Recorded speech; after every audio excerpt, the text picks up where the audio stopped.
We thus see numerous and great obstacles in the way of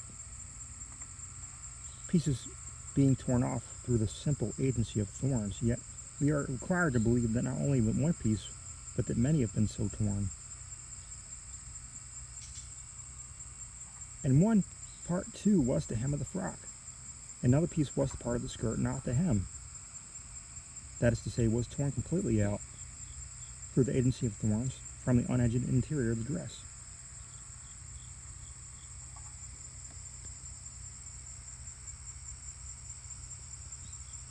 These things I say are things which one may be well pardoned for disbelieving, yet taken collectively they form perhaps less reasonable ground for suspicion than the one startling circumstance of the articles having been left in this thicket at all, by any murderers who had enough precaution to think of removing the corpse. You will not have apprehended me rightly, however, if you suppose it my design to deny this thicket as the scene of the outrage. Might have been a wrong here, or more possibly an accident at Madame de Luc's. But in fact, this is a point of minor importance. We are not engaged in an attempt to discover the scene, but to produce the perpetrators of the murder. What I have adduced, notwithstanding the minuteness with which I have adduced,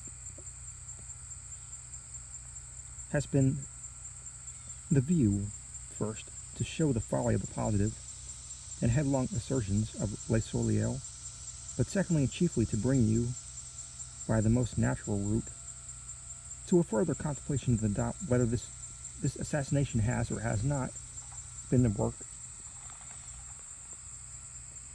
of a gang.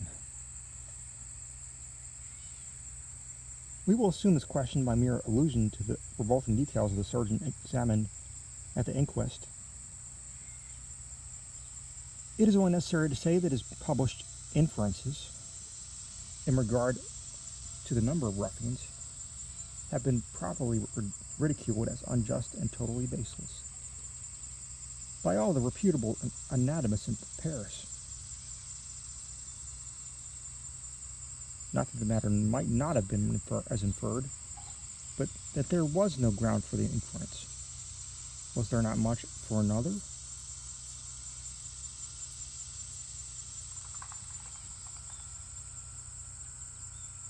Let us reflect now upon the traces of the struggle, and let me ask what these traces have been supposed to demonstrate. A gang. But do they not rather demonstrate the absence of the gang? What struggle could have taken place? What struggle so violent and so enduring as to have left its traces in all directions between a weak and defenseless girl and the gang of ruffians imagined? The silent grasp of a few rough arms when all would have been over. The victim must have been absolutely passive at their will. You will here bear in mind that the arguments urged against the thicket as a scene are applicable, in chief part, only against it as the scene of an outrage committed by more than one individual. If we imagine but one violator, we can conceive, and thus only conceive, the struggle so violent and so obstinate in nature as to have left the traces apparent. And again, I have already mentioned the suspicion to be excited by the fact that the articles in question were suffered to remain at all in the thicket were discovered. It seems almost impossible that these evidences of guilt should have been accidentally left where found. There were sufficient present of mind, it is supposed, to remove the corpse, and yet a more positive evidence than the corpse itself, whose features might have been quickly obliterated by decay, is allowed to lie conspicuously in the scene of the outrage. I allude to the handkerchief with the name of the deceased. If this was an accident, it was not the accident of the gang. We can imagine only the accident of an individual. Let us see. The individual has committed the murder. He is alone with the ghost of the departed. He is appalled by what lies motionless before him. The fury of his passion is over, and there is abundant room in his heart for the natural awe of the deed. It is none of that confidence which the presence of numbers inevitably inspires. He is alone with the dead. He trembles and is bewildered. Yet, there is a necessity for disposing of the corpse. He bears it to the river and leaves it behind him the evidences of his guilt, for it is difficult, if not impossible, to carry all that burden at once, and will be easy to return for what is left. But in this toilsome journey to the water, his fears were double within him. Sounds of life encompass his path. A dozen times he hears, or fancies he hears, the step of an observer. Even the very lights of the city bewilder him. Yet, in time, and by long and frequent pauses of deep agony, he reaches the river's brink and disposes of his ghastly charge, perhaps through the medium of a boat. But now what treasure does the world behold?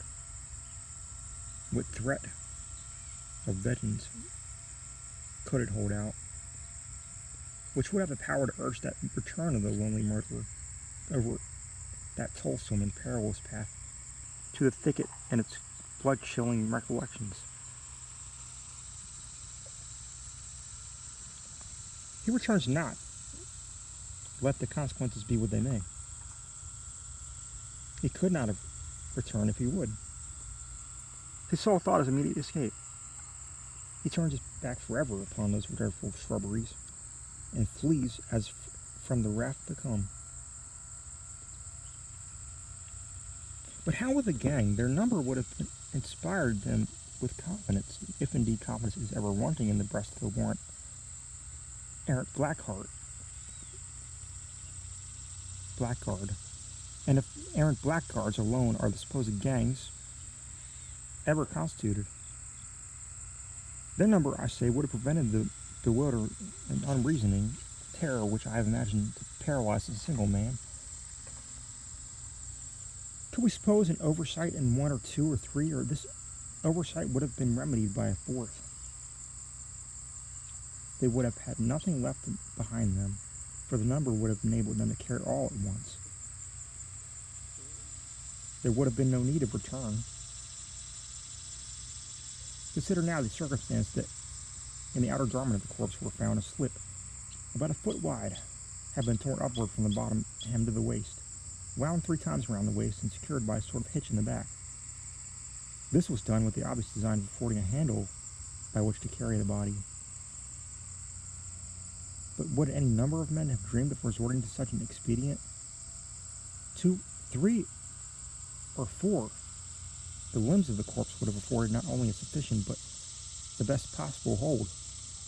The device is that of a single individual, and this brings us to the fact that between the thicket and the river, the rails of the fences were found to be taken down, and the ground bore evident traces of some heavy burden being dragged along it. But would a number of men have put themselves to the superfluous trouble of taking down a fence for the purpose of dragging through it a corpse which they might have lifted over any fence in any instant? Would a number of men have so dragged a corpse at all as to leave evident traces of the dragging? And here we must refer to an observation of Lake Commercial, an observation upon which I have already in some measure commented. A piece, says this journal, of one of the unfortunate girl's petticoats was torn out and tied under her chin and around the back of her head, probably to prevent screams. This was done by fellows who had no pocket handkerchiefs. I have suggested before that a genuine blackguard is never without a pocket handkerchief.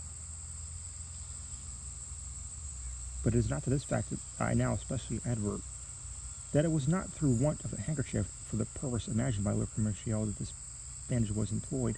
It is rendered apparent by the handkerchief left in the thicket, and that the object was not to prevent screams also, it appears,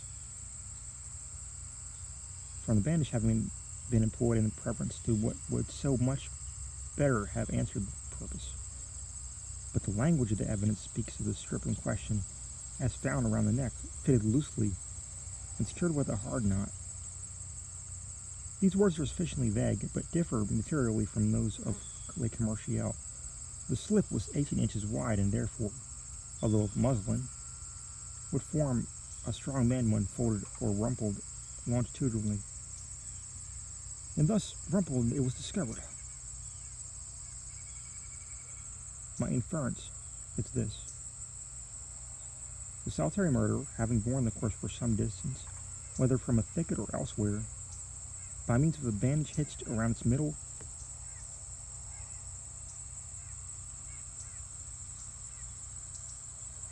found the weight, and this mode of procedure too much for his strength. He resolved to drag the burden. The evidence goes to show that it was dragged. With his object in view, it became necessary to attach something like a rope to one of his extremities. It could be best attached about the neck, where the head would prevent it slipping off, and then now the murderer bethought him, unquestionably, of the bandage about the loins. He would have used this, but for the volition about the corpse, the hitch which embarrassed it, and the reflection which had not been torn off from the garment. It was easier to tear a new slip from the petticoat. He tore it, made it fast about the neck, and so dragged his victim to the brink of the river, that this bandage, only attainable with trouble and delay, but imperfectly answered its purpose. That this bandage was employed at all demonstrates that the necessity of the course employment sprang from circumstances arising in a period when the handkerchief was no longer attainable. That is to say, arising, as we have imagined, after quitting the thicket, if the thicket it was, and on the road between the thicket and the river. But the evidence, you will say, of Madame de Luc points especially to the presence of a gang in the vicinity of the thicket at or about the epoch of the murder. This I grant. I doubt if it were not a dozen gangs, such as described by Madame de Luc, in and about the vicinity of the Barriere du Roulette at or about the period of this tragedy, but the gang which has drawn upon itself the pointed animadversion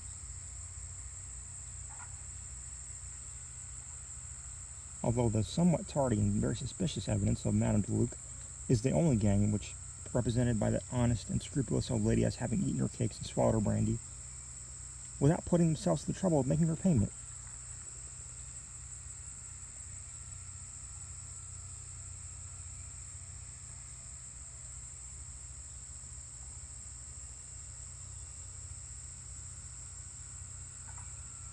But what is the precise evidence of Madame de Luc? A gang of miscreants made their appearance, behaved boisterously, ate and drank without making payment, followed in the route of the young man and the girl, returned to the inn about dusk, and recrossed the river as if in great haste. Now, this great haste very possibly seemed greater haste in the eyes of Madame de Luc, since she dwelt lingeringly and lamentingly upon her violated cakes and ale. Cakes and ale for which she might have still entertained a faint hope of compensation. Or otherwise, since it was about dusk, should she make a point of the haste? It is no cause for wonder, surely, that even a gang of blackguards should make haste to get home when a wide river to be crossed in small boats, when storm impends, and the night approaches.